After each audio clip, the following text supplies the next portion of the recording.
अस्सलाम वालेकुम दोस्तों, मैं फ़याज़ महमूद हूं और हम आज बात करेंगे उम्रा ज़ायरीन से मुतल्लिक़, क्योंकि हज 2025 का सीज़न मुकम्मल हो चुका है, जिसके बाद नया उम्रा सीज़न का आगाज़ हो चुका है। लेकिन उसके लिए कुछ ऐलानात भी किए गए हैं और कुछ पाबंदियाँ भी हैं, कुछ बातों का अब आपने ख्याल भी रखना है, क्योंकि पाकिस्तान से बहुत बड़ी तादाद में उम्रा ज़ायरीन जाते हैं सऊदी अरब में, और वहाँ पर जब पहुँचते हैं तो उनके लिए उन्हें किन बातों का ख्याल रखना है, आज के इस वीलॉग में तमाम तर डिटेल्स हम सामने रख देते हैं।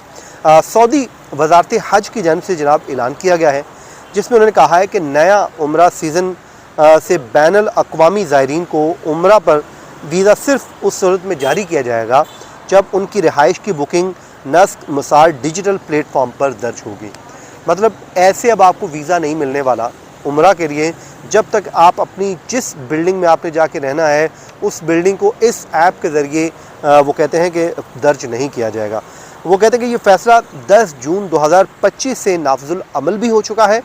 मतलब वो एक तो होता है ना सिर्फ ऐलान, वो कहते हैं ये नाफिजुल अमल 10 जून से हमने कर दिया है, जिसके तहत तमाम उम्रा सर्विस फराहम करनेगान जो कंपनियां हैं और बैनुल अक़वामी एजेंट्स हैं, उनको इस बात का पाबंद बनाया गया है कि वो ज़ायरीन के लिए सिर्फ वज़ारत सियाहत से मंजूर शुदा होटल्स में रिहाइश फराहम करें। अब इसका फ़ायदा क्या होता है, मैं आपको फ़ायदा बता देता हूँ। अक्सर लोग यहाँ से बेचारे जाते हैं जब उम्रा के लिए, उनको होटल्स वहाँ पे बताए जाते हैं कि ये है, फिर उसके बाद वो अक्सर वहाँ पे ये होता है कि वो होटल अच्छा नहीं होता, उसमें रिहाइश का थोड़े लोगों की होती है, ज़्यादा लोगों को रख दिया जाता है। तो अब कम से कम हुकूमत इस बात को यकीनी बना रही है, सऊदी हुकूमत, कि भाई अगर 10 लोगों पे मुश्तमिल एक रिहाइश है तो उसमें 10 लोग ही रहें। ये एक नहीं कि आप वहाँ पे 12 लोगों की बुकिंग कर लें, तो फिर 2 लोगों को एडजस्ट किया जाता है, तो वो ज़ाहिर है वो लोग तंग होते हैं। इस तरह और भी बड़ी चीज़ें मैं अगले किसी व्लॉग में आपको डिटेल में इस पर बता दूँगा।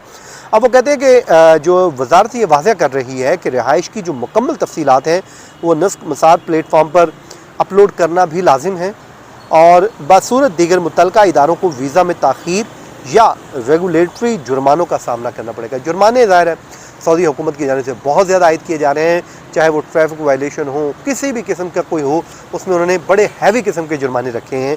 तो वो कहते हैं कि ये इकदाम सऊदी विजन 2030 का हिस्सा है, जिसका मकसद मजहबी सियाहत को जदीद टेक्नोलॉजी और मेयारी सहूलियात के साथ फ़रोग देना है।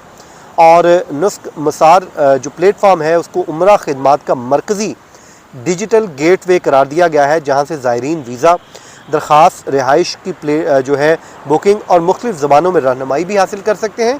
इस प्लेटफॉर्म का मकसद ज़ायरीन के सफ़र को ज़्यादा मुनज़्ज़म, आसान और मेयारी बनाना है।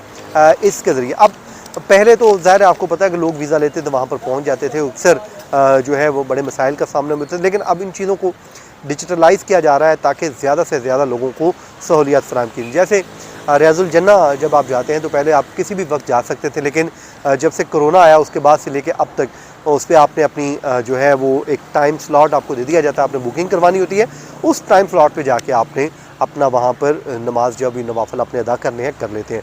तो ये वो चीज़ें हैं जिनको मुनज़्ज़म किया जा रहा है। वो कहते हैं कि अब क्योंकि पहले इतनी तादाद में लोग नहीं जाते थे, बहुत बड़ी तादाद में जाते हैं, तो वो कहते हैं उनको मुनज़्ज़म तरीके से उनको मैनेज करने का एक ये ज़रिया है कि उनको डिजिटलाइज़ किया जाए ताकि ज़्यादा से ज़्यादा लोगों को बेहतर अंदाज में जो है वो सहूलत फ़राहम की जा सके। तो ये था जी आज का हमारा व्लॉग। अपनी दुआओं में याद रखें, चैनल को सब्सक्राइब कर लीजिए। मुझे दीजिए इजाज़त, अल्लाह हाफ़िज़।